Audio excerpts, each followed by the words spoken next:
Ek dink dat meeste van ons het 'n diepe behoefte om te ken en geken te word, om liefgehad te word en te voel ek is genoeg. Die digter Frida van die Heever skryf onlangs dat sy vermoed meeste van ons het geleer om so ver van onsself te leef dat ons vervreemd is van onsself. Soveel so dat ons werklik nêrens kan tuiskom of 'n heenkome bied vir ander mense nie.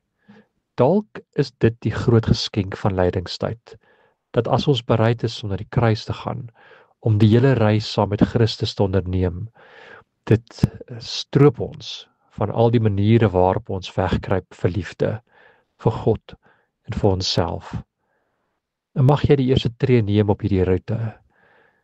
En ek wil graag vir ons vanoggend 'n gebed lees, 'n gedig van Derek Walcott. Mag sy woorde vir jou 'n troos en 'n uitnodiging wees. Love after love.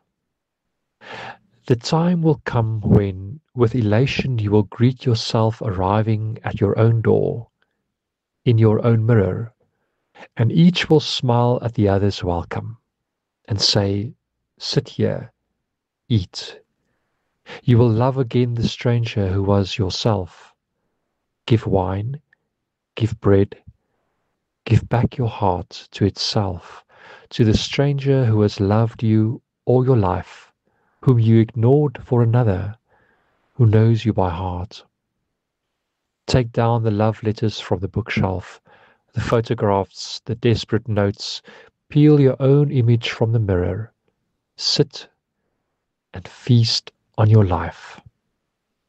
Amen.